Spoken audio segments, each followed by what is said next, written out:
বিশ্বনবী রাসূল করিম সাল্লাল্লাহু আলাইহি ওয়াসাল্লাম তিনি তার জীবনে বেশ কিছু ভবিষ্যৎবাণী করেছিলেন। শেষ জামানায় তার ভবিষ্যৎবাণী অক্ষরে অক্ষরে প্রতিফলিত হচ্ছে।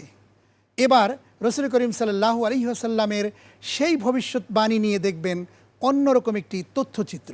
মহানবী সাল্লাল্লাহু আলাইহি ওয়াসাল্লাম বলেন, কিয়ামত সেই পর্যন্ত হবে না যতক্ষণ না হিংস্র পশুরা মানুষের সাথে কথা বলবে। মানুষের চাবুকের গিঁট ও জুতার ফিতা তার সাথে কথা বলবে, আর মানুষের উরু রান তাকে তথ্য জানাবে। সুনানে তিরমিজি হাদিস 2181। বর্তমানে উন্নত দেশগুলোতে এক ধরনের ইলেকট্রনিক চিপ তৈরি হয়েছে, যা মানুষের শরীরে স্থাপন করা থাকলে দূরে অবস্থান করা অপর ব্যক্তি তার সব কথা শুনতে পায়। সেই চিপের ডাটা কম্পিউটারে বা ইলেকট্রনিক ডিভাইসে ডাউনলোডও করা যায়। এছাড়াও এক ধরনের জুতা বাজারে এসেছে যা মানুষের সাথে কথা বলে, তাকে বিভিন্ন রকমের তথ্য জানান দেয়, যার নাম দেয়া হয়েছে টকিং শু। আর মানুষের সাথে পশুদের কথা বলার ব্যাপারে বলা যায়, বহু আগে থেকে সার্কাসে বাঘ, সিংহ, হাতির মতন হিংস্র প্রাণীদেরকে ট্রেনিং দিয়ে কসরত প্রদর্শন করা চলছে। তারা মানুষের কথা শুনছে।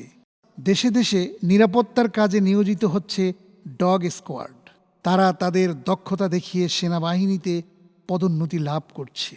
আর জীবজন্তুর ভাষা বোঝার জন্যে পশ্চিমা গবেষণাগারে এক ধরনের যন্ত্র আবিষ্কারের গবেষণা চলছে। এসবই কোরআনের ইঙ্গিত। বস্তুত মহানবী সাল্লাল্লাহু আলাইহি ওয়াসাল্লামের মুখ দিয়ে আল্লাহ সুবহানাহু ওয়া তাআলা তাই বলিয়েছেন, যা ভবিষ্যতে অবশ্য কার্য হিসেবে লিপিবদ্ধ হয়ে আছে।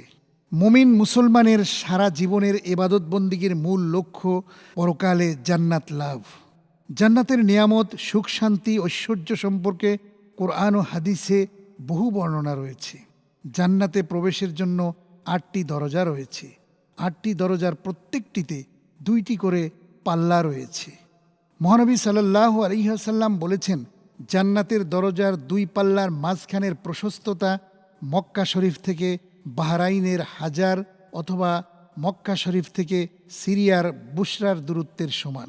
মহানবীর এ কথায় স্পষ্ট যে মক্কা থেকে হাজার বা মক্কা থেকে বুশরার দূরত্ব সমান। সম্প্রতি স্যাটেলাইটের এক ছবিতে দেখতে পাওয়া যায় মক্কা থেকে সিরিয়ার বুশরার দূরত্ব 1200 কিলোমিটার। অন্যদিকে মক্কা থেকে বাহরাইনের হাজারের দূরত্ব 1200 কিলোমিটার। রাসূল সাল্লাল্লাহু আলাইহি ওয়াসাল্লাম আজ থেকে 1500 বছর আগে যে বর্ণনা দিয়েছেন, আজকের আধুনিক বিজ্ঞান তার সত্যতা স্বীকার করে নিচ্ছে। অন্যরকম আমরা অন্যরকম।